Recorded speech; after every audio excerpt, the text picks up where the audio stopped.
میمون غزنوی کے زمانے میں غزنی کے ایک قاضی کے پاس اس کے ایک دوست تاجر نے اشرفیوں کی ایک تھیلی بطور امانت رکھوائی اور خود کاروبار کے لیے دوسرے ملک چلا گیا۔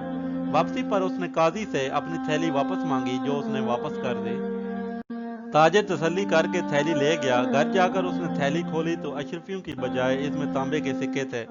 اس نے قاضی کے پاس آ کر کہا، اس میں جو اشرفیاں تھیں وہ کہاں گئیں؟ قاضی نے جواب دیا، بھائی جس طرح تم بند تھیلی دے گئے تھے میں نے اسی طرح تمہارے حوالے کر دی۔ اب مجھے کیا معلوم کہ اس میں اشرفیاں تھیں یا تانبے کے سکے؟ تاجر فریاد لے کر سلطان محمود غزنوی کے پاس گیا اور سارا واقعہ سلطان کو سنا دیا۔ سلطان سمجھ گیا کہ تاجر سچ کہتا ہے، لیکن اس کا کوئی جواب نہ تھا کہ بند تھیلی میں اشرفیوں کے بجائے تانبے کے سکے کیسے چلے گئے۔ سلطان نے کہا کہ تم یہ تھیلی میرے پاس رہنے دو اور انصاف کرنے کا کوئی طریقہ سوچنے کے لیے مجھے کچھ دن کا وقت دو۔ تاجر نے وہ تھیلی سلطان کے حوالے کی اور خود چلا گیا۔ سلطان نے اپنے خنجر سے اس قالین کو ایک طرف سے کاٹ دیا جو تخت پر بچھا ہوا تھا اور اس کے فوراً بعد حکم دیا کہ ہم شکار کو جائیں گے۔ چنانچہ سلطان شکار پر روانہ ہو گیا۔ بادشاہ کی روانگی کے بعد جب وزیر وغیرہ واپس لوٹے تو وہ یہ دیکھ کر حیران رہ گئے کہ تخت شاہی کا قالین ایک طرف سے کٹا ہوا ہے۔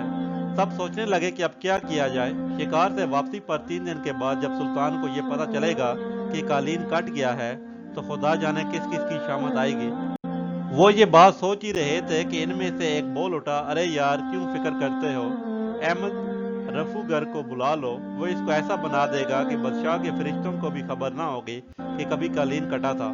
چنانچہ احمد رفوگر کو بلا کر اس سے کہا گیا کہ جس قدر جلد ہو سکے قالین کی اس طرح مرمت کر دو کہ کوئی یہ نہ جان سکے کہ اسے رفو کیا گیا ہے۔ احمد رفوگر نے یہ کام 2 دن میں مکمل کر دیا۔ تیسرے دن سلطان شکار سے واپس آیا تو اس نے قالین کو صحیح سلامت پایا۔ بادشاہ خود یہ نہ جان سکا کہ اسے کہاں سے رفو کیا گیا ہے۔ سلطان نے اپنے وزیروں سے کہا کہ یہ قالین کاٹ کر مرمت کرایا گیا ہے۔ وزیروں نے قسمیں کھائیں کہ عالی جاں ایسا نہیں ہوا۔ اس پر سلطان نے کہا کہ میں نے خود اس قالین کو کاٹا تھا، بتایا جائے کہ کس نے اسے رفو کیا ہے۔ بادشاہ کو بتایا گیا کہ یہ کام احمد رفوگر نے کیا ہے۔ سلطان نے احمد کو بلایا اور وہ تھیلی دکھا کر کہا، دیکھو کہیں یہ تھیلی تو تمہارے پاس رفو کے لیے نہیں آئی تھی۔ پہلے تو احمد نے انکار کیا، مگر جب سلطان نے سختی سے پوچھا تو اس نے کہا، جی ہاں یہ تھیلی فلاں قاضی صاحب میرے پاس لائے تھے جسے میں نے رفو کر دیا تھا۔ بادشاہ نے اسی وقت قاضی کو بلایا اور کہا کہ تاجر کی اشرفیاں فوراً واپس کر دو ورنہ تمہیں سخت سزا دی جائے گی۔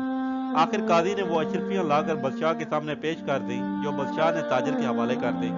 قاضی کے خلاف مقدمہ چلایا اور اسے سزا دلائی۔ تو جی ناظرین، اگر آپ کو یہ ہماری ویڈیو اچھی لگی ہے تو اس ویڈیو کو لائک کریں، بابا سٹوریز کو سبسکرائب کریں اور بیل کے آئیکن پر ضرور کلک کریں تاکہ آپ کو آنے والی ہر ویڈیو کو نوٹیفیکیشن آسانی سے مل سکے۔ شکریہ۔